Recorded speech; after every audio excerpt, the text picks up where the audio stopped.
नमस्कार दोस्तों, आज हम एक ऐसी भूतिया कहानी के बारे में बात करने जा रहे हैं जिसे सुनकर आपके भी रोंगटे खड़े हो जाएंगे। तो कहानी में अंत तक बने रहिए। कहानी शुरू करने से पहले एक निवेदन करना चाहूँगा कि अगर आप हमारे चैनल पर नए हैं तो चैनल को सब्सक्राइब जरूर करें, और अगर यह कहानी आप फेसबुक पर देख रहे हो तो हमारे पेज को फॉलो जरूर करें। आइए कहानी शुरू करते हैं। काली रात का रहस्य। गाँव के किनारे एक पुराना और खंडहर जैसा घर था। कहते थे कि वहाँ रात के अंधेरे में अजीब आवाजें आती थीं, और कुछ लोग तो यह भी कहते थे कि वहाँ किसी महिला की आत्मा का वास था। गांव वाले उस घर से दूर रहते थे क्योंकि उन्हें डर था कि अगर किसी ने वहाँ जाने की कोशिश की तो वह कभी वापस नहीं आएगा। लेकिन रामू, जो गांव का एक युवा लड़का था, उन अफवाहों पर विश्वास नहीं करता था। उसे हमेशा से ही ऐसे रहस्यों में दिलचस्पी थी। एक दिन उसने सोचा, मुझे पता लगाना चाहिए कि आखिरकार इस घर में क्या है। उसने अपनी माँ से कहा कि वह कुछ दिनों के लिए बाहर जा रहा है, लेकिन उसने सच नहीं बताया कि वह उस पुराने घर में जा रहा था। माँ ने उसे समझाया, वो पुराना घर खतरनाक है बेटा, वहाँ मत जाओ। लेकिन रामू ने माँ की बातों को नजरअंदाज किया और रात के अंधेरे में उस घर की ओर चल पड़ा। घर तक पहुँचते पहुँचते उसकी धड़कनें तेज हो गई थीं।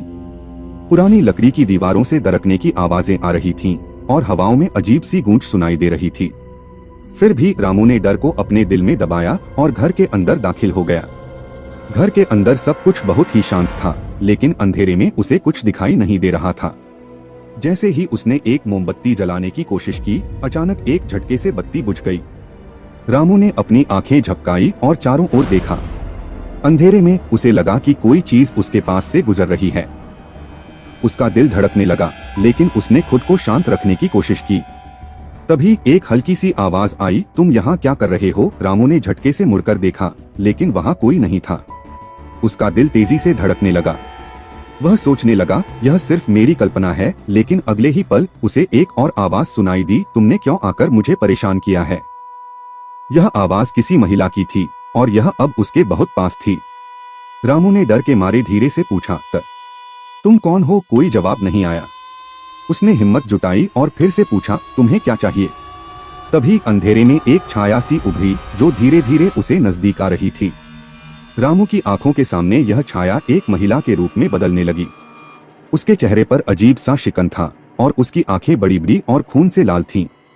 रामू ने घबराकर पीछे हटने की कोशिश की, लेकिन उसके पैरों ने साथ छोड़ दिया। महिला की आवाज फिर से आई, तुम यहाँ क्यों आए हो?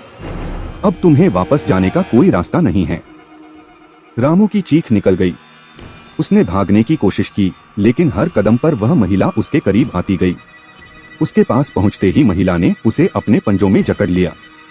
रामू की आंखों के सामने अंधेरा छाने लगा और उसे लगा जैसे वह एक गहरे गड्ढे में गिर रहा है। तभी अचानक वह बाहर की दुनिया में लौट आया।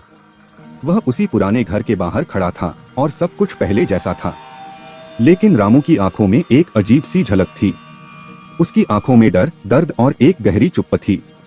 उसने जैसे ही पीछे मुड़कर देखा, वह महिला की शक्ल का कोई निशान नहीं था, लेकिन उसकी आत्मा में एक अजीब सी शांति थी।